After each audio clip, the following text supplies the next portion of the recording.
facilitating. The rest of the ADRC Bureau team is here today as well. Please welcome Jacqueline Wood Luna, Lydia Iacchino, Sandra De Silva, Hetty Lim, Janice Ho, Amanda Price, and our newest team member, Sarah Conrad. Next slide, please. Just some logistics to start. If you're dialing in, please dial *9 to raise your hand and *6 to unmute. We're doing something a little different with chat today.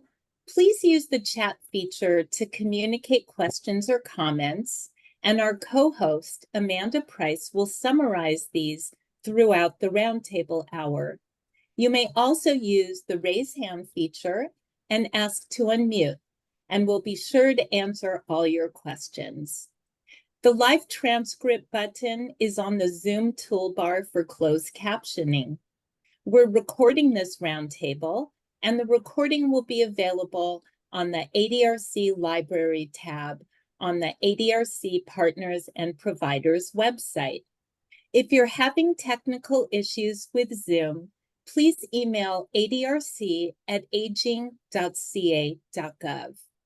In the meantime, please feel free to start connecting on chat, your name, your organization, and anything you would like to share. Amanda, has anyone checked in on chat? Not yet, but thanks everyone. Send messages along the way. Next slide, please.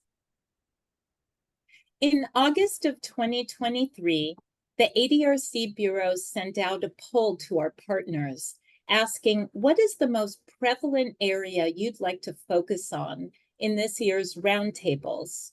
The poll results showed that ADRC partners would like to learn more about sustainability and blending and braiding funding streams. So this year's roundtable will focus on alternative funding sources ADRCs might wish to consider. Also, the ADRC Bureau has created a document of alternative funding sources, and this is updated frequently. It's located in the ADRC library under New Sustainability for ADRCs. We'll put the link in the chat so you can find it. Next slide, please. One of the programs that ADRCs expressed a great deal of interest in is the Community Living Fund, or CLF, as we may call it today from time to time. We have special guest panelists from the Department of Rehabilitation, Anna Acton, Regina Cadamarti, and Susan Neely, who will be presenting CLF from the agency side. And the second part of today's roundtable, we're pleased to have Lisa Hayes from Rolling Start and the San Bernardino ADRC partnership. She'll be sharing information on the Community Living Fund's processes, uses, and successes from the local ADRC perspective.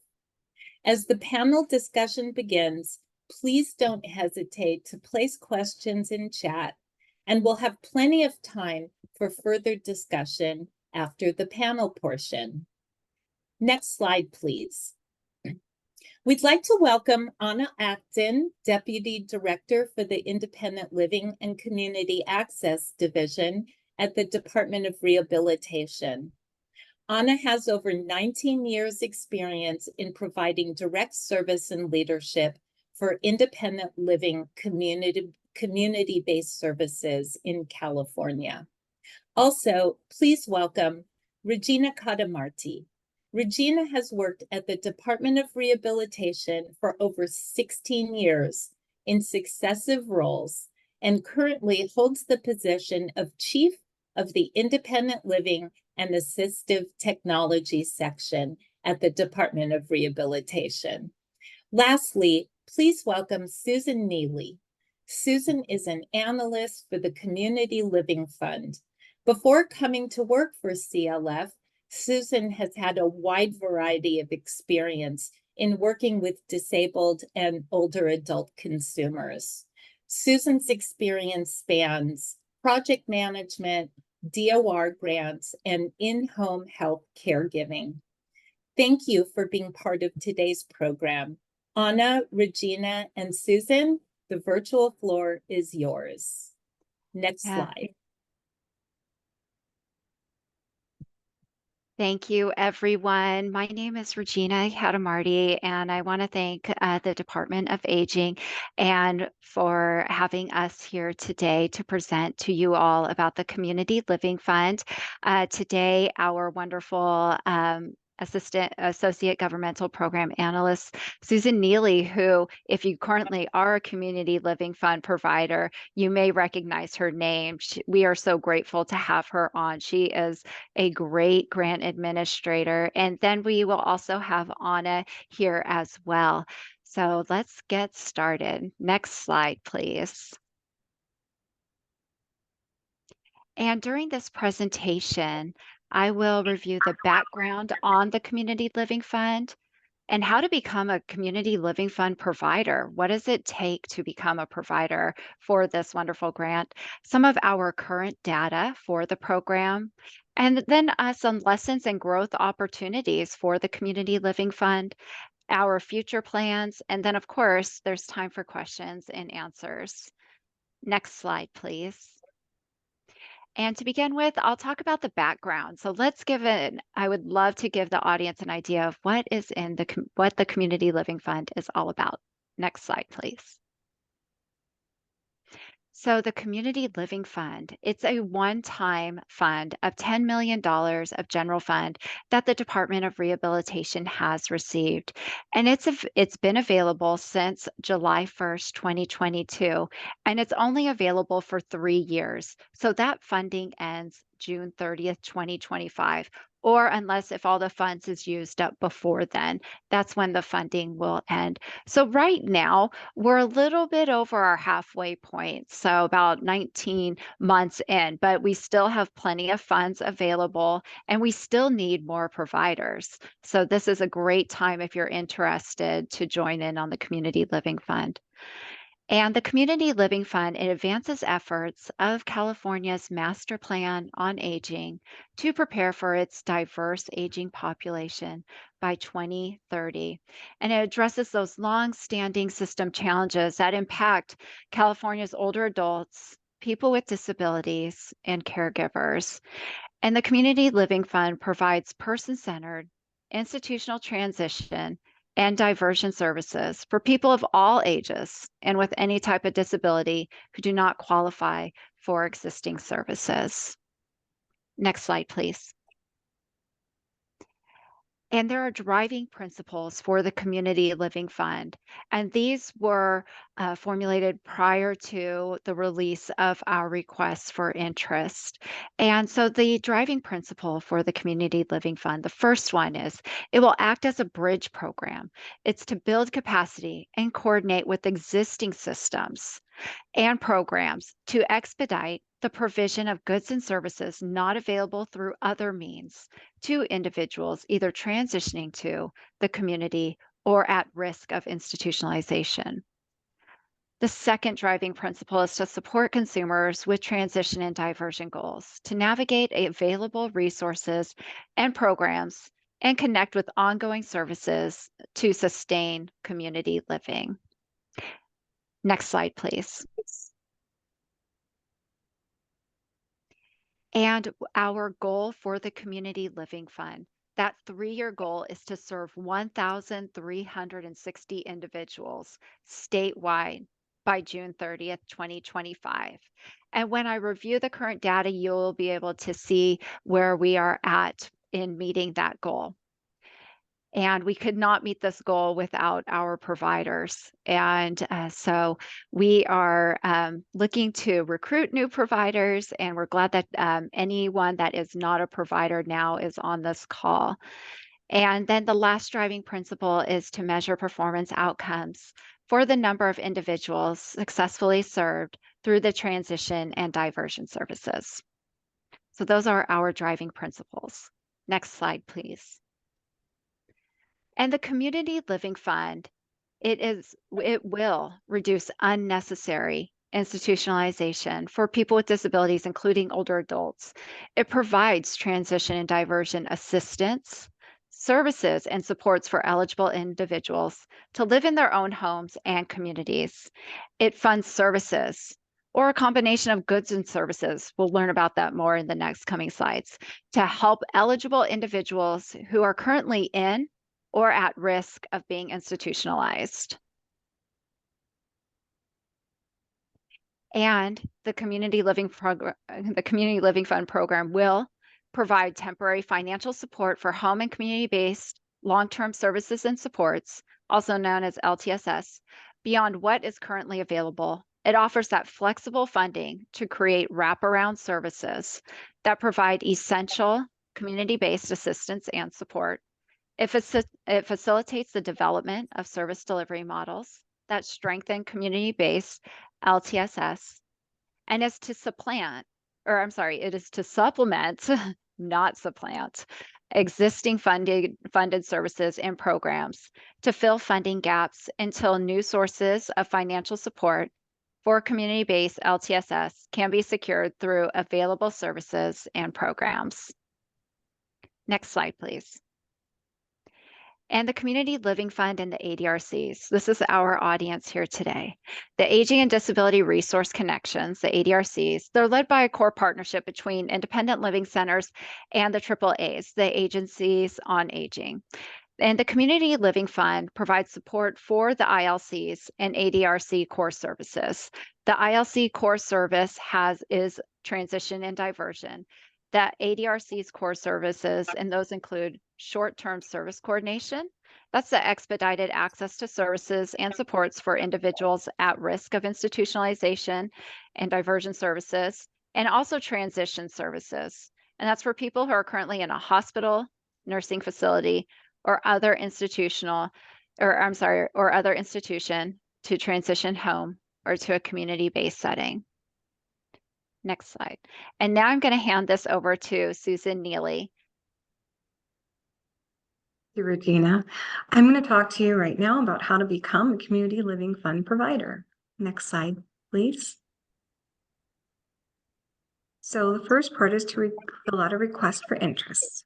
And the DOR will enter into grant agreements with up to 50 501c3 nonprofit agencies whose current demonstrated core mission is serving people with disabilities and older adults. Such programs include, but are not limited to, the following: Aging and Disability Resource Connections, Area Agencies on Aging, Independent Living Centers, Older Individuals Who Are Blind programs, Traumatic Brain Injury programs, and other disability and aging nonprofit organizations. Next slide, please. The request for interest can be found on our website. On DOR's main page, you would go to Community Living Fund. The DOR awards zero-cost grants statewide to eligible RFI respondents to conduct program activities. Interested providers must specify one or more counties into which they plan to provide services. The term of the grant is upon approval through June 30th, 2025. Next slide, please.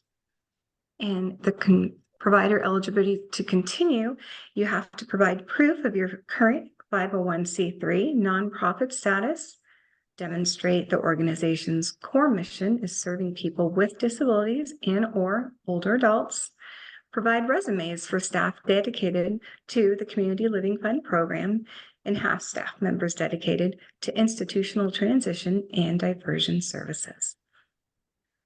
Thank you. Selected providers will be required to provide person-centered institutional transition and diversion services. Assess individuals for needs and eligibility of services. Coordinate services with other existing systems designed to support people with disabilities, including older adults, to live in the community. Reduce duplication of services and improve service coordination. So some of the definitions that you might find helpful. So what does this all mean? Community living, long-term services and supports, risk of institutionalization, diversion, and transition. So We have a detail on our webpage of what these can be found, full definitions, but for now, I'll just go over them briefly.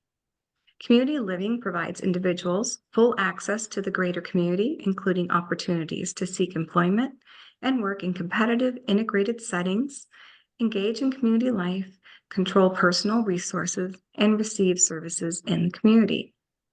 Long-term support services and supports, also known as LTSS, includes a broad range of services and supports delivered by paid providers and unpaid caregivers to people who have limitations in their ability to care for themselves. These limitations may be due to a physical, mental, cognitive, or chronic health condition that is expected to continue for an extended period. LTSS services can be provided in a variety of settings, including at home, in the community, in residential care, or in institutional settings. Risk of institutionalization means that the individual is in danger of residential facility placement due to their medical, functional, or cognitive status, but would be able to remain at home if community services and supports were provided. Diversion includes assisting individuals who are at risk of being institutionalized or entering an institutional setting by providing services, supports, and/or equipment that prevents them from going into a higher level of care, losing their housing, and/or formal or informal support systems. Transition services means assisting individuals to transition into the community from one of the following types of institutional facilities: licensed skilled nursing facility, intermediate care facility for the developmentally disabled, state hospital for the mentally ill, developmental center, rehabilitation hospital, and California Veterans Home. Individuals in acute care hospitals would be eligible when they are at risk of going into an institutional setting listed above. Again, all those definitions can be found fully explained on our webpage. Now we want to go over consumer eligibility. Those who will be eligible are individuals at risk of going into an institutional setting or who are transitioning from an institutional setting to community living. Individuals with income at or below 300% of the federal poverty level, including, institutional transition and diversion services are not available elsewhere to the individual. Then they are eligible for the Community Living Fund. And we have some great tools on our webpage that includes an assessment tool to help you determine whether an individual is eligible, as well as some other great tools that you can use in assessing the diversion and transition services, as well as finding other transition and diversion services if needed. Next slide, please. Thank you. So when billing, you can bill for staff expenses for reimbursement, and this includes staff expenses for service coordination that will be reimbursed for the services provided to each eligible individual at the following rates: up to $4,500 for each consumer transition as detailed in the organization's approved grant, up to $2,500 for each consumer diversion as detailed in the organization's approved grant. Purchase of goods and services. Providers may be reimbursed up to $5,000 per consumer for direct purchase of goods and services for institutional transition and diversion. Flexible funds to meet the needs of the consumer that support the consumer's goal for institutional transition or diversion.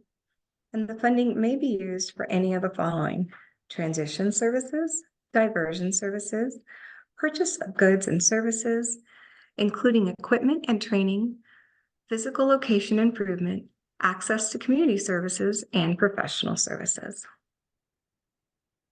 Thank you. Physical location improvements are also allowed for reimbursement. Examples of such allowable purchases include home modifications, including doors, paths of travel, installation of ramps, push-button door openers, flashing alarms, grab bar installation, bathroom accessibility modifications, or other modifications needed to make the consumer's home more accessible. Also included for reimbursement is basic household setup costs such as bedding, food staples, dishes, bathroom supplies, furnitures, and toiletries. Moving expenses are also covered, credit check fees, utility setup and startup fees, pest inspections and extermination, or other related household goods and services. We also cover other wide range of needs as presented, and we review each one. We get, in case you're wondering, a lot of requests for the bathroom modifications so that our consumers are able to safely use their bathrooms, as well as ramps to enter and exit the homes, and chair lifts. We have a lot of requests for visually impaired people to have equipment at home so they continue to support themselves independently, such as digital magnification, and we also cover the cost for training them how to use those. Purchase of goods continued. So access to community service. Examples of allowable purchases are transportation services that support transition or diversion, including doctors and healthcare facilities, shopping for food and basic necessities, and other services and programs necessary for community living where no other transportation source exists. Orientation and mobility training to assist consumers in navigating their community efficiently and safely, as well as other needs. Thank you. And I'm going to hand it back to Regina so she can take over. Thank you all.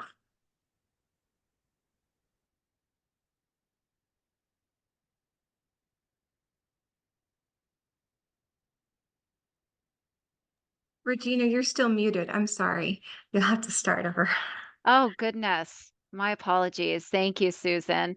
And thank you, Susan, for presenting on how to be a community living fund provider. She also reviewed the eligibility and then also provided information on the two different types of reimbursements that the providers may receive being part of the community living fund. So now I'll go into the current data for the community living fund program. So next slide, please. And so currently we have 32 community living fund providers. 23 of those are independent living centers, and all of those are ADRC partners. And we want to fund up to 50 providers. So we have 32 now, so we have room for 18 more. And the funds that have been encumbered to date is $2.4 million. So as part of the Community Living Fund, providers send in an encumbrance form, and this is that first approval for, it provides us information on the consumer, and then for the consumer goods and services that is estimated that will need to be purchased for the consumer. And so after we receive this and approve it, we encumber the funds. So we reserve those funds for the invoice that will be submitted afterwards. And we typically like the invoice to happen 90 days afterwards. But as we know, sometimes working with the consumer and providing them institutional transition or diversion services, it can sometimes take longer. And we have flexibility with that. And currently 342 individuals have received services. And that number is actually from last week. And Susan, who is our primary person to Community Living Fund, she sent me some numbers yesterday, and I think it's up to 370 as of yesterday. And so looking at that 342 individuals that have received services, out of 342, 310 were for diversion requests and 32 were for transition services. And currently 60% of the services are provided by independent living centers or ADRC partners. Next slide, please. So now we'll talk about some lessons and some growth opportunities. Next slide, please.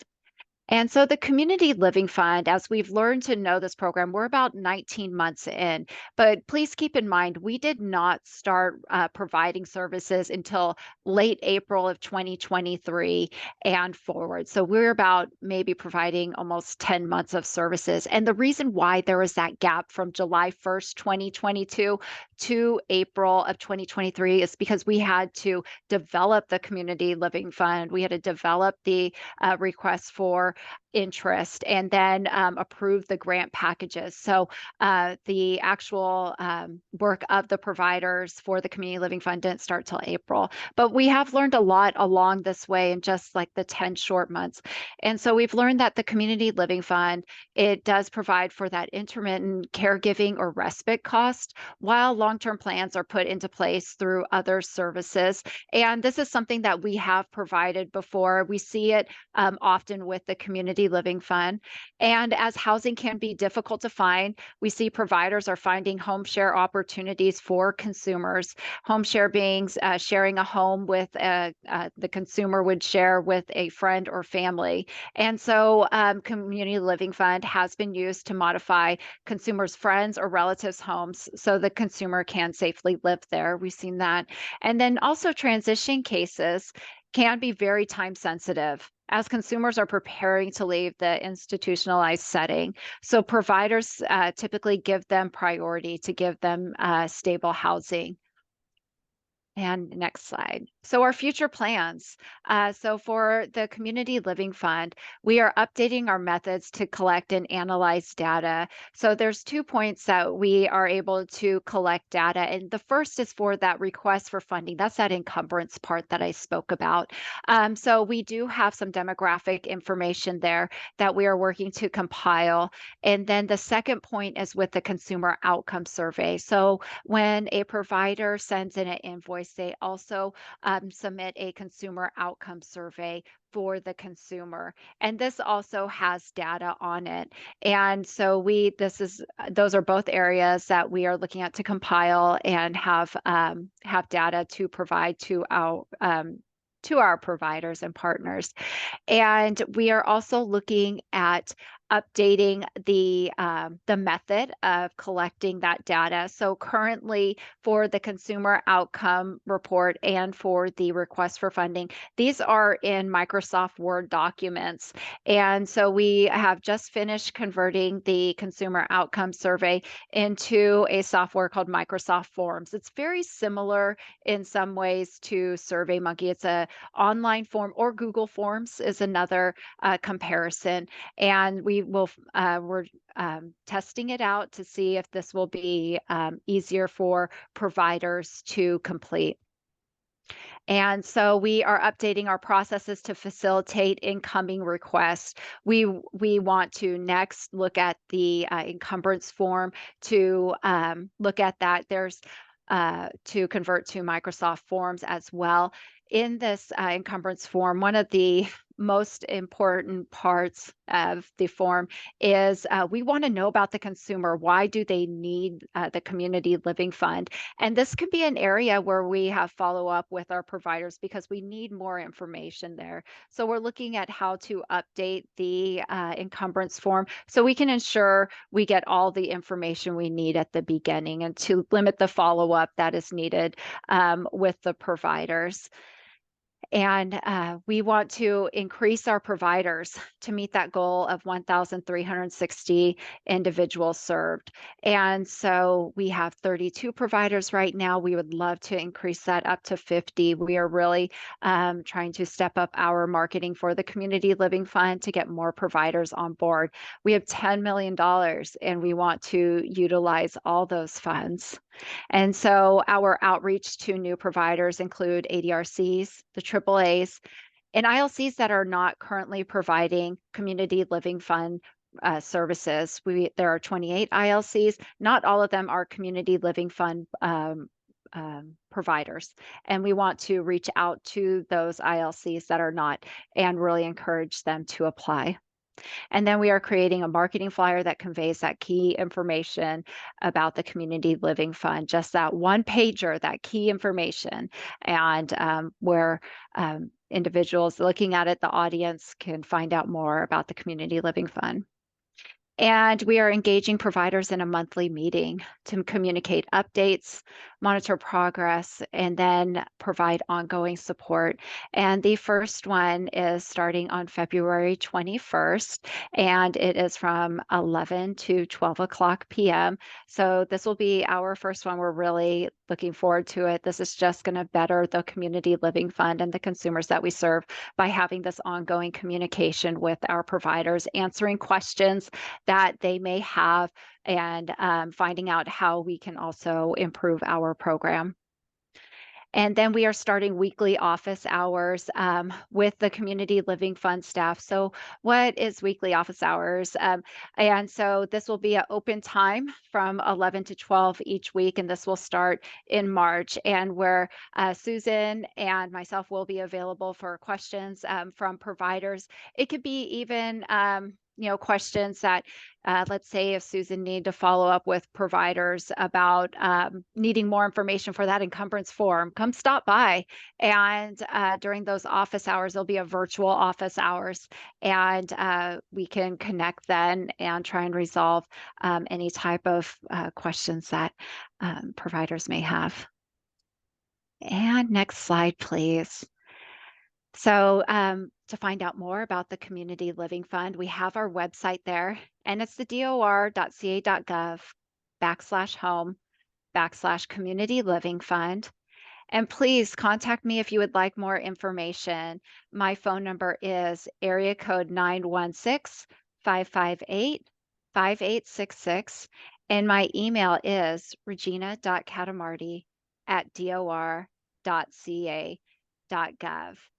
And I can take any questions right now. I don't know if Anna has made it in. Anna, if you would like to say anything, let's see. I don't see her on here yet. Okay. All right. Anna may, sorry, Regina, I think Anna may have joined with yours. Okay. Or at least Wonderful. there's a second. I don't know. It may be her because I forwarded her my my invite. Anna, are you on? Hi there. Sorry about Hi. that. Hi. I guess I'm Hi. Regina number 2. Yeah. We just finished up presenting on just the Community Living Fund side. And so we are at the point for questions and answers, but I wanted to hand this off to you if you wanted to say anything before we start that. No, my apologies for joining late, but just thank you so much to the DOR team for presenting, and for CDA for allowing us the platform to talk about the Community Living Fund. This is a project that we've been really passionate about here at DOR, and really believe that it can make the difference in the lives of individuals with disabilities and older adults. So with that, I guess it's ready for Q&A, and I'll change my name.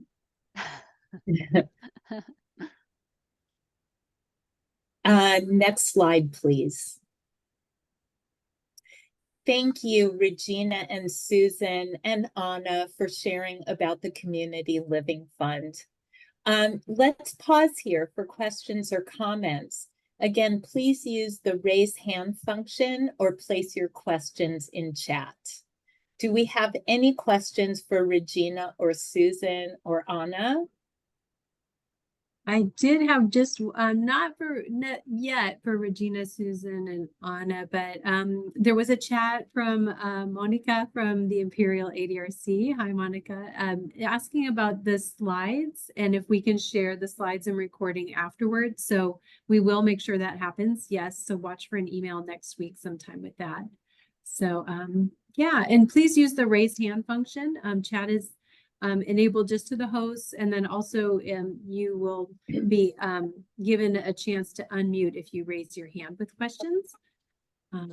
So go ahead and raise hand if you'd like.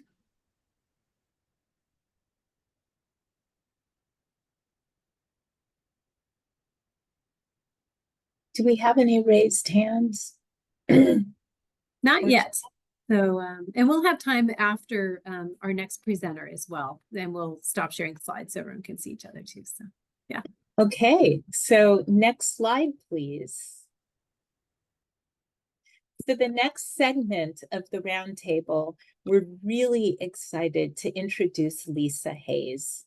Lisa is the Executive Director for Rolling Start Incorporated, a center for independent living serving people with disabilities in San Bernardino, Mono, and Inyo counties. Rolling Start is one of the core partners of San Bernardino's ADRC. Prior to serving in the nonprofit sector, Lisa has worked for over 20 years in healthcare operations and contracting. Lisa, the floor is yours. Next slide, please. Thank you. Gosh, that only just makes me really old. So my name is Lisa Hayes. I am the Executive Director for Rolling Start.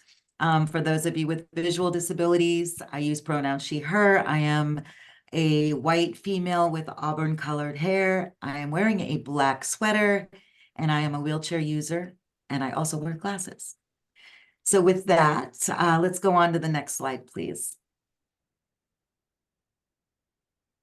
So I like to give just a minute overview of what is independent living, because many of you are ADRC, so I'm hoping that this is something you're not unfamiliar with.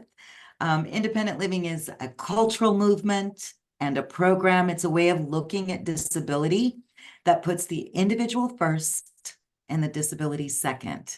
Centers for Independent Living work towards equal opportunity for people with disabilities to share in all benefits of society.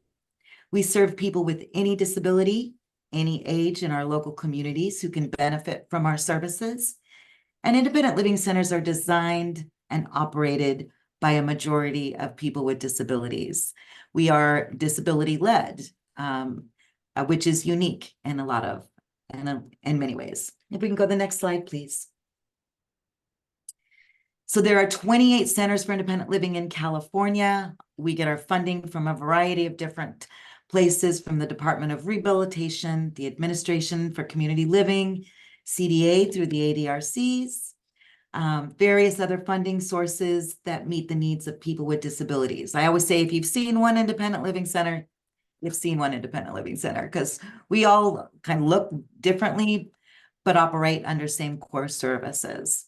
So Rolling Start, we get funding through the CalAIM program, CalFresh, emergency preparedness through Edison and PG&E, traumatic brain injury, community living fund, transition diversion fund, voice options. You can see we've got a lot of diverse little projects going on. So it really gives us opportunities to serve people in all areas of our county that definitely need it.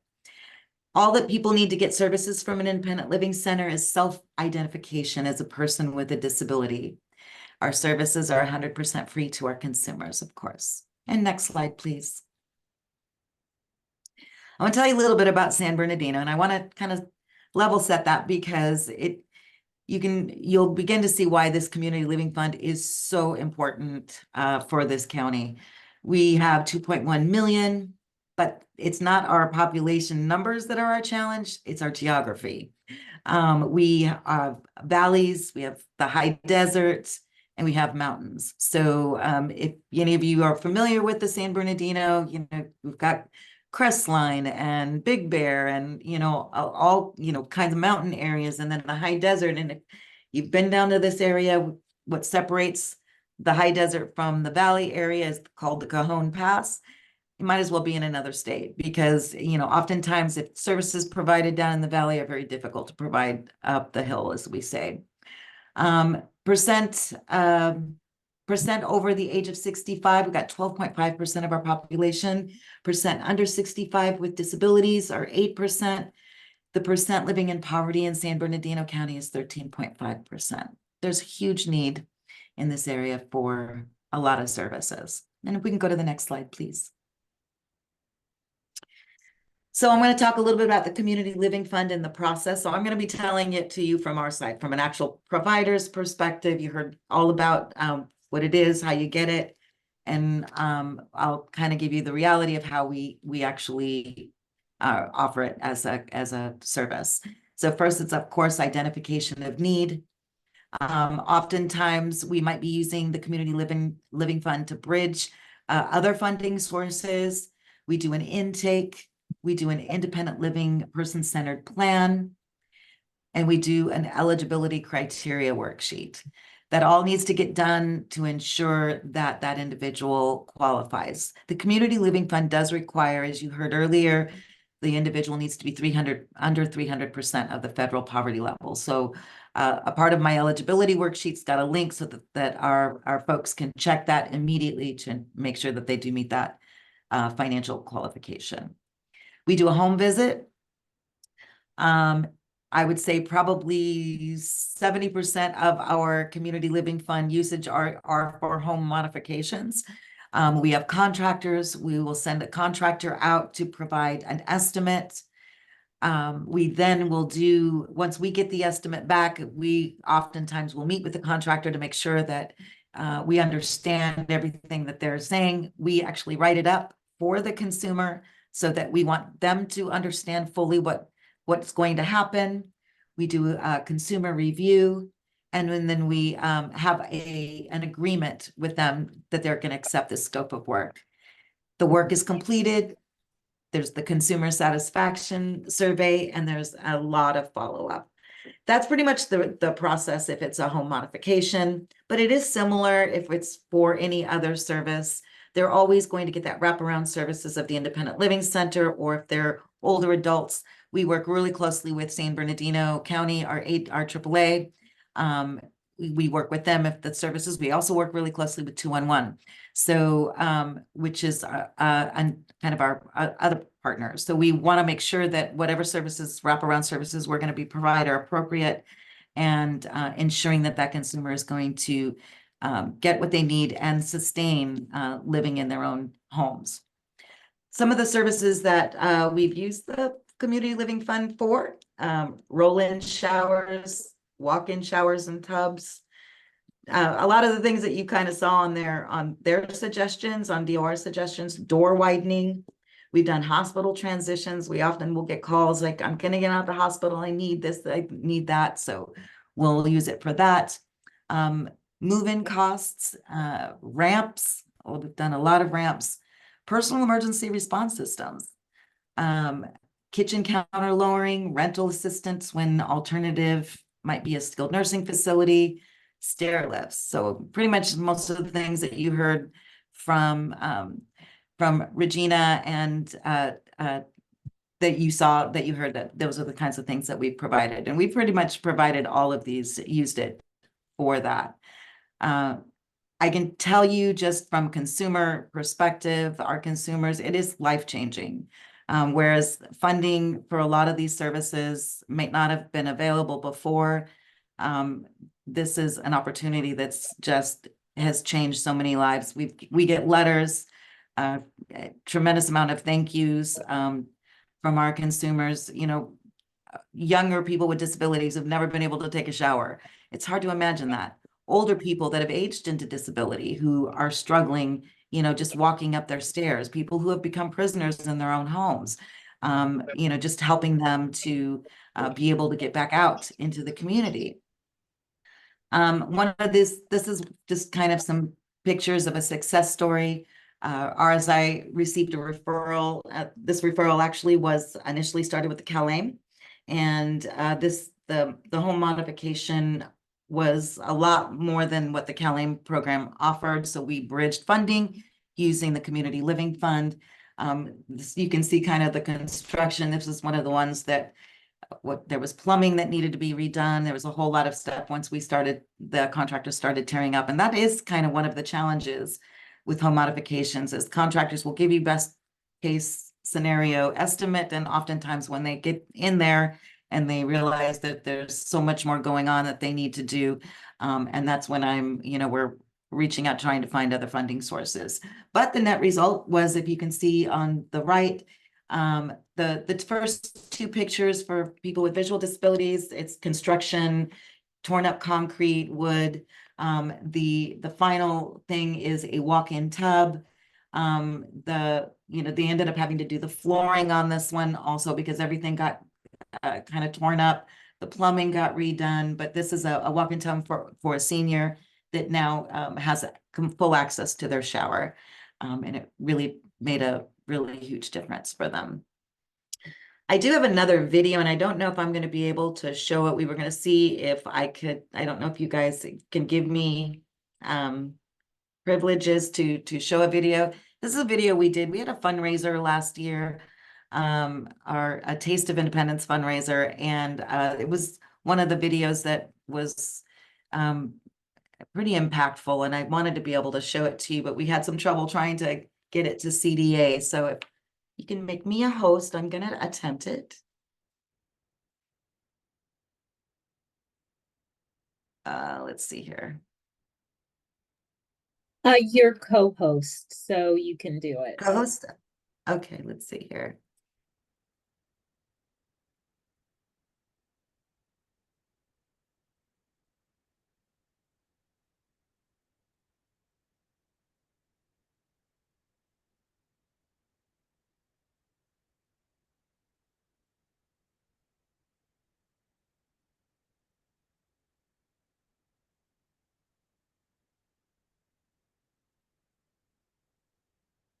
Oops, forgive all my emails.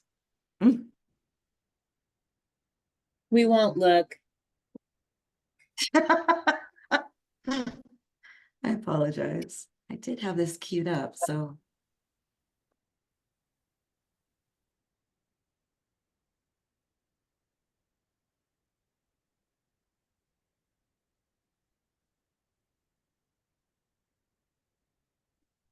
Fiddlesticks.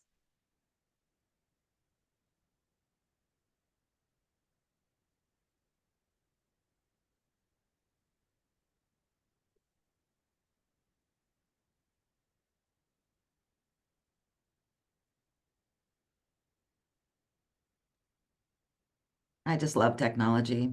And Lisa, I know while you're doing that, if Let me there's try any to- questions for Lisa or Anna, Regina, and Susan, please place them in chat. And I know we're kind of getting towards probably other meetings for folks, but please to share your questions in chat and we'll get to them in a moment.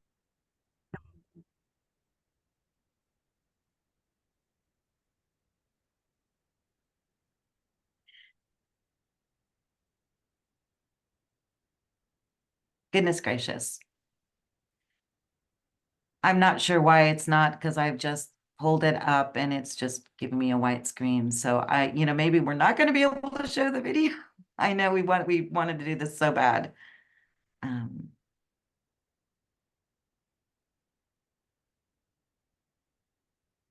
Well, while we're continuing trying to access the video, are there any questions that you have for Anna or Lisa or Susan or Regina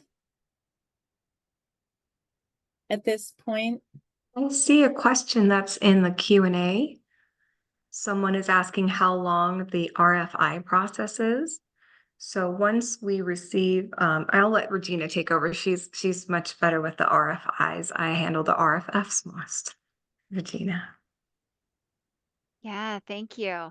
And for the RFI process, I would have to say it probably takes about a month. So the provider will need to review the RFI and then respond to it. And it is outlined what you need to respond to, the certain questions, the work plan. And then we receive it in the office. We review it. If there's any questions or any corrections that are needed, we'll send it back to the provider. And then, but if it looks okay, we'll send it forward to our contracts and procurement. So depending on our workload of our contracts and procurement, they typically turn them around pretty quickly within like a week to 10 days, which is pretty fast. And so it's a grant. So there aren't, and we try and get as much information up front. So that is what's helping with that quick turnaround time. So I would have to say about a month total from when you have started to when you started to apply, send it in, us to send it to contracts, and then send forward the executed grant.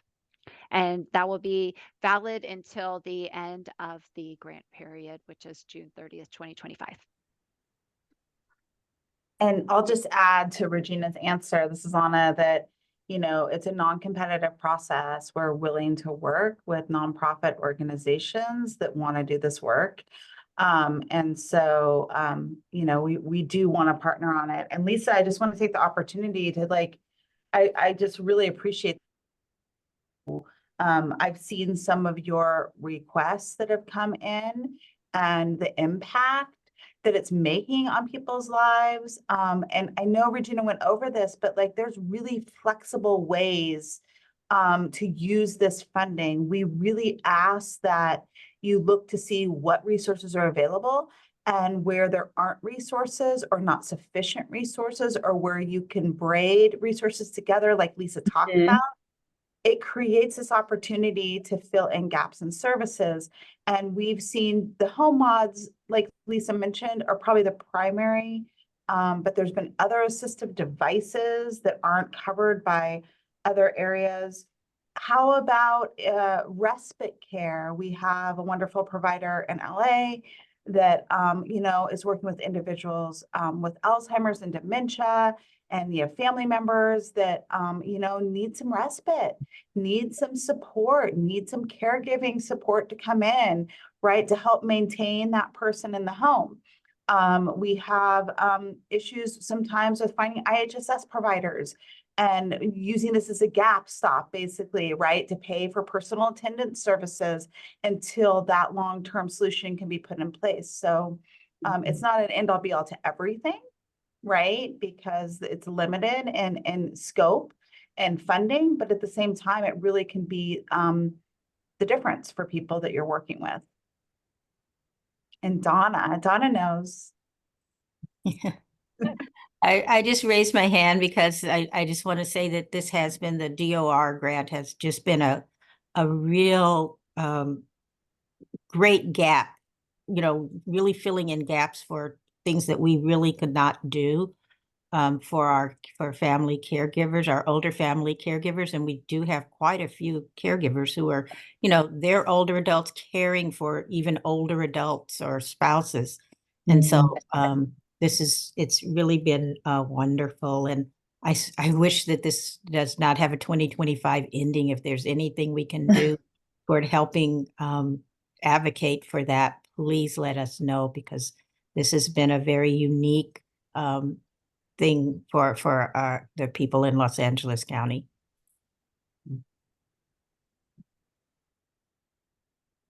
So I apologize. It doesn't look like the video is going to play. I don't know what, when they gave it to me, I mean, it would, before I got on, it was fine, but it doesn't appear to be.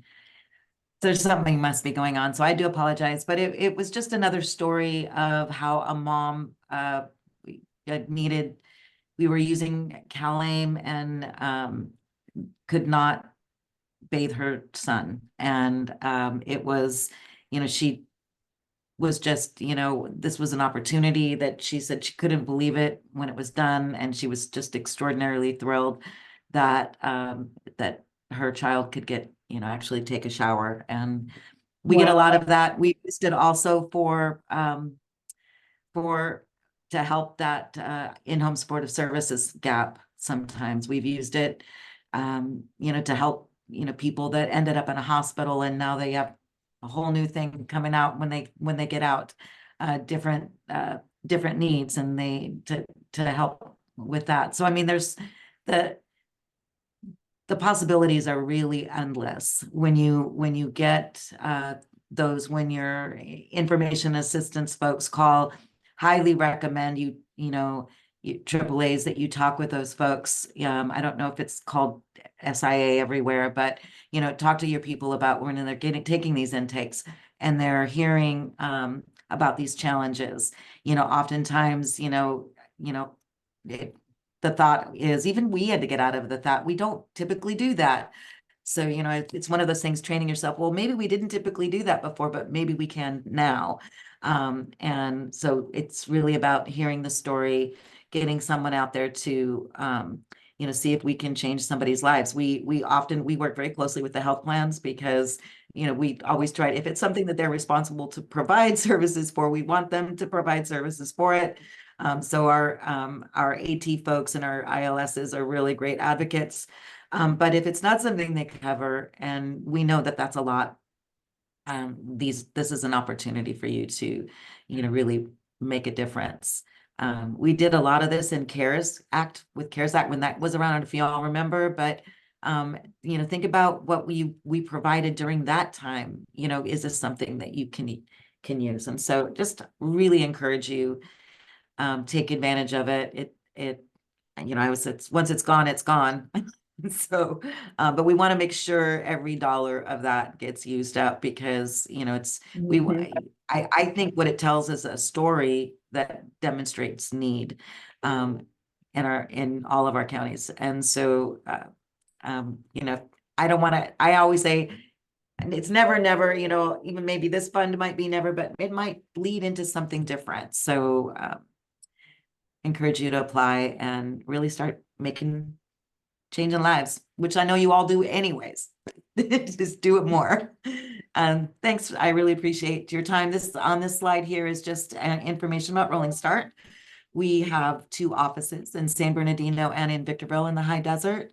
Our program manager of our ADRC is Danny Tekle, and Joanne Wilkes is our program manager for the IL side. So any consumers in this area, send them our way. We'll see you around in the next meeting. Thanks, guys. Yes. Thank you, Lisa, for sharing your insights into the Community Living Fund. And do we have any questions for Lisa? Any additional ones in chat? No, nothing now. And I know we're a minute over, but Okay. if any additional questions come up too, we can share them with Lisa. So everyone could email the ADRC mailbox maybe at adrc@aging.ca.gov. And we will share those with Lisa. Great. Next slide, please. I just want to thank our panelists for sharing your knowledge and insights about the Community Living Fund. This is a truly significant program in which ADRCs may blend and braid their funding sources. Also, please save the date for our next roundtable. It's set for Wednesday, May 8th at 2 p.m. And we'll be sharing an invitation shortly. And there's surprising guests on the agenda, so stay tuned. We don't have any remaining time, but if, again, as Amanda said, if there are any additional questions you'd like answered today, our bureau staff and panelists would love to continue connecting with you. Or you can, again, as Amanda had said, email us at ADRC, wait, oh my gosh, I am nervous. ADRC, ADRC@aging.ca.gov. I'm not nervous, just a little slip at the tongue. And thank you so much, everyone.